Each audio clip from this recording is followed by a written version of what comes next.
Mes bien-aimés, bonsoir. J'ai souvent lu ce passage biblique des psaumes. Je ne vais pas vous révéler le psaume, mais regardez la vidéo. Je ne comprenais pas ce que ce passage pouvait dire. Mais là, avec l'enseignement du prophète Éloge, j'ai compris l'importance de ce verset biblique et la prière puissante qui peut en découler. Je vous laisse regarder vous-même. Écoutez bien, le meilleur vient à la fin de la vidéo. Merci.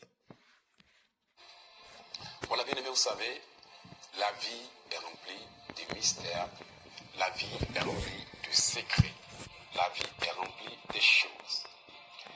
Aujourd'hui, étant en consultation, j'ai dit quelque chose. J'ai dit parfois, nous prenons la Bible comme étant un livre de promesses, mais la Bible n'est pas seulement un livre de promesses, mais un livre de la loi. Quand nous allons dans le livre de Psaume 24, verset 7, que nous pouvons lire en ces mots, vous connaissez déjà, mais je vais me permettre de lire encore, il est écrit ceci: Porte, élevez vos linteaux, élevez-vous, portes éternelles, que le roi de gloire fasse son entrée. Vous voyez, le Psaume 24, verset 7 est un verset biblique pour d'autres, une promesse pour d'autres, mais une loi d'ouverture de portes temporelles, portes dimensionnelles pour moi, selon ma compréhension. Je me rappelle que il y avait des années de cela, j'étais confronté à une situation très terrible et difficile. Un homme qui poursuivait mon âme nuit et jour s'était présenté à moi et m'a dit: toi, je vais manger ta chair. Et dans le songe, je lui ai dit: si tu es Dieu, tu mangeras ma chair. Mais s'il y a un Dieu qui est plus grand, qui est plus fort que toi en d'autres termes, c'est plutôt toi qui mourras. Ainsi s'est terminé le songe et je me suis réveillé. Alors, peu après ça, j'ai vu que ce qui semblait être un rêve était devenu presque une réalité. Lorsque un jour, alors que j'étais à moitié endormi, quelqu'un s'est tenu à 0 mètre de moi et m'a tiré dessus à bout portant. Je faisais des cauchemars et je voyais des choses qui n'étaient pas vraiment faciles à accepter. Alors, dans ce temps, pour ma vie, pour sauver ma vie, pour que le Seigneur me protège, j'ai pris le Psaume 24, verset 7 et j'ai prié pendant des nuits. Porte, élevez vos linteaux, élevez vos portes éternelles, que le roi de gloire fasse son entrée. Qui est le roi de gloire? L'Éternel des armées, l'Éternel fort et puissant, l'Éternel puissant dans les combats. Porte, élevez vos linteaux, élevez-vous, portes éternelles, que le roi de gloire fasse son entrée. Qui est ce roi de gloire? Voici le roi de gloire. Et lorsque j'ai fini de citer ce verset, je suis resté sur la prière. Père éternel, Dieu de gloire, roi de gloire, viens et défends-moi. J'ai prié. Et de temps en temps, je reprenais encore le verset: porte, élevez vos linteaux, élevez vos forces éternelles, que le roi de gloire fasse son entrée. Un jour, et subitement, un jour, alors que j'étais en train de rêver, je vois que j'étais sur un lit, très beau lit, et il y avait un grand roi qui était assis à côté de moi. Et tout à coup, il y a une voix qui a crié très fort: acclamez le roi de gloire! Et dès qu'on dit acclamer le roi de gloire, je regarde à ma droite, je vois le mur s'est ouvert et le Seigneur Jésus vient avec toute une armée d'anges vêtus en blanc. Et lorsque le Seigneur Jésus vient, les anges se sont arrêtés un peu à distance et il a marché dans toute sa gloire. Et il est allé directement devant cet homme qui était celui qui me persécutait et qui avait été capturé. Et le Seigneur Jésus lui a posé la question de savoir: qu'est-ce que ce jeune homme t'a fait pour que tu le persécutes autant? Il a posé la question environ 3 fois. Qu'est-ce que ce jeune homme t'a fait pour que tu le persécutes autant? Et le vieillard, le sorcier qui était arrêté et capturé, ne pouvait rien dire. Il avait la tête baissée et le Seigneur Jésus a terminé en disant: si tu le touches encore, tu vas voir. C'est ainsi que mon reste est terminé et je viens de me rendre compte de quelque chose. Quelque temps après, j'ai appris que le vieux sorcier, l'agent des ténèbres qui me persécutait autant, est mort. Et plusieurs années après, j'ai eu une situation de fatigue ou d'épuisement qui ressemblait à une maladie. Et pendant que j'étais en train de prier, j'ai dit, porte, élevez-vous lento, élevez-vous, portes éternelles, que le roi de gloire fasse son entrée. Qui est ce roi de gloire? L'Éternel fort et puissant, l'Éternel puissant dans les combats. Porte, élevez-vous lento. Et cette fois-ci, j'ai dit, que le Dieu des guérisons fasse son entrée et me guérisse. Souvenez-vous, il est écrit, quiconque invoquera le nom du Seigneur sera sauvé. La nuit qui a suivi les quelques temps de prière que j'ai fait, je vois un ange de l'Éternel qui vient et il m'avait l'air très pressé et il me disait de faire vite qu'il doit bientôt partir.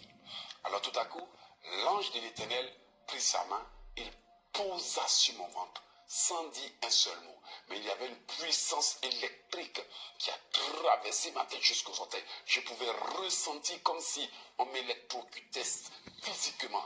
C'était un rêve. Mais je l'ai senti traverser mon corps. Mais lorsque je me suis réveillé, j'ai encore continué à sentir que c'était si réel que je ne pouvais pas vraiment croire ce que je venais de vivre. Dans le songe, lorsque l'ange a fini, il est parti immédiatement parce qu'il disait qu'il y avait un peu de temps pour faire ce qu'il avait, très peu de temps pour faire ce qu'il avait à faire et partir. Bien aimé, quand vous regardez ce que je viens de raconter, ces portes dimensionnelles, ces portes spirituelles n'ont été ouvertes que lorsque j'ai su invoquer le Seigneur et en tenant compte de la circonstance. Vous voyez, la parole de Dieu déclare en Apocalypse 19, verset 11, « Je vis le ciel ouvert. » Et en Matthieu 16, verset 19, il est dit, « Je vous donnerai les clés du royaume des cieux. » Les clés dont Jésus-Christ parlait, ce n'est pas une clé physique. Très souvent, les gens croient que quand on parle des clés spirituelles, c'est juste un gros trousseau de clés. Oui, même si en rêve tu reçois que ça ressemble à une clé, dans le monde physique, ce n'est pas une clé, mais c'est une idée ou bien une connaissance ou une révélation qui devient la clé d'activation de la promesse de Dieu. Vous voyez, aujourd'hui, beaucoup souffrent, beaucoup attendent leur miracle. Mais l'une des choses que les gens ne savent pas, c'est le mystère des portes temporelles et les versets bibliques capables de les ouvrir. Dieu dit quoi? Tes portes seront toujours ouvertes, elles ne se fermeront ni de jour ni de nuit, afin de laisser entrer chez toi les trésors des nations. Vous savez qu'il y a des promesses qui ne viendront à nous que si nous savons quel verset, quelle phrase, quel temps, quelle heure pour ouvrir les portes dimensionnelles. Vous savez que la porte de gloire existe. Ce sont des accès célestes, des passages dimensionnels et des ouvertures prophétiques dans l'esprit, dans les lieux spirituels où Dieu manifeste sa présence, sa voix, sa lumière et sa puissance. Est-ce que quelqu'un peut dire, porte, élevez-vous lento, que les promesses de l'Éternel fassent leur entrée dans ma vie. Bien-aimés, beaucoup ne savent pas ce qu'on appelle les portes temporelles ou les portes dimensionnelles. Beaucoup vivent dans le naturel parce qu'ils n'ont jamais appris à ouvrir les portails. D'autres voient les cieux fermés parce qu'ils n'ont pas les clés. Or, les clés dont on parle ne sont pas tout simplement des clés physiques, mais des idées, des connaissances, des révélations qui permettent d'accéder à la grâce de Dieu. Paul a dit quoi? Priez pour moi, pour qu'il me soit donné quand j'ouvre la bouche de proclamer quoi? Les mystères, de faire connaître les mystères du royaume. Et quand on parle des clés spirituelles, on parle des mystères du royaume compatibles aux promesses du Seigneur l'Éternel. Quand les gens demandent à Jésus, apprends-nous à prier, ce qu'il a fait, c'est de révéler les mystères du royaume, c'est de révéler les clés, c'est de donner le protocole pour pouvoir accomplir ce qui est décidé au ciel. Notre Père qui es aux cieux, que ton nom soit sanctifié, que ton règne vienne, que ta volonté soit faite sur la terre comme au ciel. Ce n'était pas juste une prière standard ou universelle comme les gens veulent le faire croire, mais c'était un protocole qui disait, d'abord, si vous voulez prier, adressez la prière au Père qui est dans les cieux. Alléluia.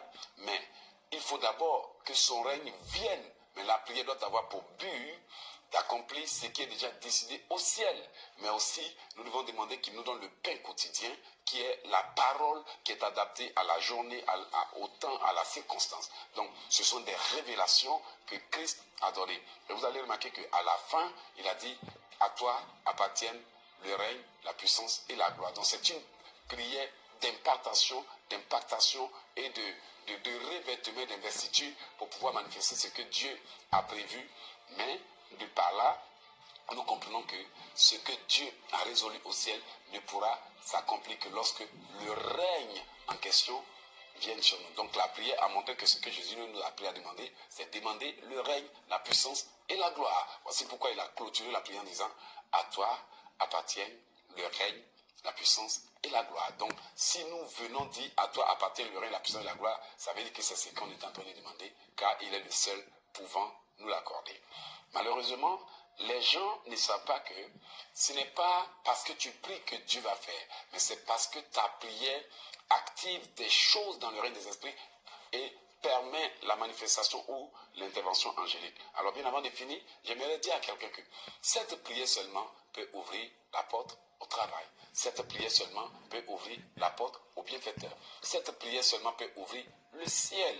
Comme Dieu l'a dit, apportez à la maison vos offrandes, mettez-moi de la sorte à l'épreuve et vous verrez si je n'ouvre pas sur vous les écluses des cieux. Donc il suffit seulement de poser l'action et de faire l'invocation, mais en se basant sur l'évocation. Comme Néhémie a dit, souviens-toi de mes actes de piété. Ézéchias, souviens-toi que j'ai marché avec toi avec intégrité. Alors, pendant que je vais vers la fin de mon enseignement, j'aimerais te dire que tu peux ouvrir toutes les portes que tu veux, même si tu veux que Dieu te donne une révélation, une connexion, une bénédiction ou une manifestation. Alors, il faut d'abord savoir que ce verset demande la pureté, la sainteté, parce qu'il déclare que celui qui pourra monter à la montagne de l'Éternel, c'est celui qui a les mains innocentes et le cœur pur. Mais je peux vous garantir qu'une fois que vous atteignez ce niveau de pureté et d'innocence divine, tout devient possible. Voici pourquoi, dans nos prières, il est très important de demander à Dieu de nous donner la justice divine et de nous permettre de retrouver notre innocence divine. Alors, est-ce que vous pouvez répéter avec moi? Seigneur, ramène-moi à mon innocence divine dans le nom puissant de Jésus. Prions ensemble. Éternel, je viens te demander de me ramener à mon innocence divine au nom de Jésus. Père, redonne-moi l'innocence divine au nom de Jésus. J'ai dit porte, élevez-vous lento. Porte des cieux, élevez-vous lento. Porte des cœurs, élevez-vous lento. Porte des pensées, élevez-vous lento. Que le roi de gloire fasse son entrée au nom puissant de Jésus. Que le roi de gloire fasse son entrée. Que le Dieu de guérison fasse son entrée. Que le Dieu de restauration fasse son entrée. Que Elohim, le Dieu créateur, fasse son entrée et restaure ma vie au nom de Jésus. Par le sang de Jésus, j'ai purifié mon atmosphère et j'ouvre les portails de gloire au nom de Jésus. Portes éternelles, élevez-vous lento. Portes que le Seigneur a préparées pour moi depuis l'éternité. Élevez-vous lento. Que le roi de gloire entre dans ma maison, entre dans mon corps, entre dans ma vie, entre dans ma ville, entre à Océan de Grâce, entre dans nos foyers au nom de Jésus. Que tout portail céleste fermé, que ce soit par le péché, la distraction et les hôtels démoniaques, soit ouvert maintenant au nom de Jésus. Portail céleste, ouvrez-vous et laissez couler la bénédiction dans ma vie. Saint-Esprit, viens comme un vent puissant, manifeste la gloire du Père dans les lieux célestes, dans les lieux secrets, dans ma vie au nom de Jésus. Que les portails de ce pays s'ouvrent en ma faveur, que les portails des nations qui m'ont été fermés s'ouvrent en ma faveur, que les portails de ma ville qui ont été fermés s'ouvrent en ma faveur, que les portails soient ouverts à la visitation divine au nom puissant de Jésus. Continuons. Porte, élevez-vous lento, que la grâce de l'Éternel colle sur moi, que la faveur colle sur moi, que les bénédictions collent sur moi, que la richesse colle sur moi, que la bénédiction colle sur moi au nom puissant de Jésus. J'active les dimensions où le ciel parle, où les anges descendent, où le feu de Dieu descend au nom puissant de Jésus. Porte, élevez-vous lento, que la faveur de Dieu fasse son entrée dans ma vie. Que le Dieu de gloire fasse son entrée dans ma vie. Que le roi de gloire fasse son entrée dans ma vie.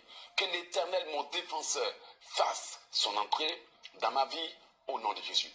Je proclame que les portails du mois prochain et de ce mois soient ouverts pour la gloire, les percées et le miracle dans le nom de Jésus. Seigneur, je viens fermer les portails d'envoûtement, les portails d'oppression, les portails de sorcellerie, les portails des malheurs. Et je déclare que la gloire prend le dessus au nom de Jésus. La gloire prend le dessus. La gloire prend le dessus. La gloire prend le dessus au nom de Jésus. Je ferme tout portail d'envoûtement. Je ferme tout portail d'oppression. Je ferme tout portail de sorcellerie. Et je décrète que la gloire de Dieu prend le dessus, au nom de Jésus. Je proclame et déclare que je suis un fils du royaume. Bien-aimé, vous dites fille, si vous êtes une femme, je suis un fils du royaume. Je reçois aujourd'hui les clés. J'ouvre ce que personne ne peut fermer et je ferme les mauvaises portes que personne ne peut ouvrir. Bien-aimés, nous allons sceller. Je déclare que les portails de gloire sont ouverts dans ma vie au nom de Jésus. Je proclame que je vis sous un ciel ouvert pour mes bénédictions au nom de Jésus. Je vois, j'entends, je reçois puissamment la puissance du royaume au nom de Jésus. Je déclare que je suis un gardien des portails. J'ai les clés du royaume et je commande l'atmosphère maintenant au nom de Jésus. Porte des bénédictions, porte d'élévation, porte de pluie prophétique.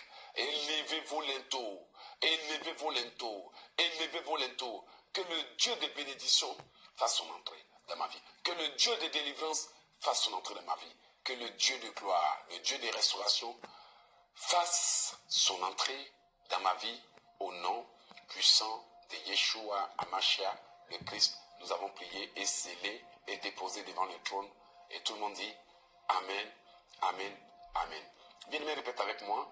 J'ordonne l'activation de cette prière. J'ordonne la manifestation et j'ordonne que la puissance de Dieu me prenne par la main et me conduise. M'amène au bon endroit, au bon moment, dans les meilleures circonstances et surtout pour recevoir de la part des bienfaiteurs, de soutien, de l'aide au nom puissant de Jésus. Je bloque toute chose par laquelle le diable voudrait me dévier de ce chemin et j'annule les plans des sorciers, des marabouts, des envoûteurs. Et j'ai dit, gloire, gloire soit rendue à l'Éternel, le Dieu Tout-Puissant. Au nom de Jésus, j'ai prié. Tout le monde dit Amen. C'est scellé et déposé devant le trône de Dieu. Ça ne peut que s'accomplir.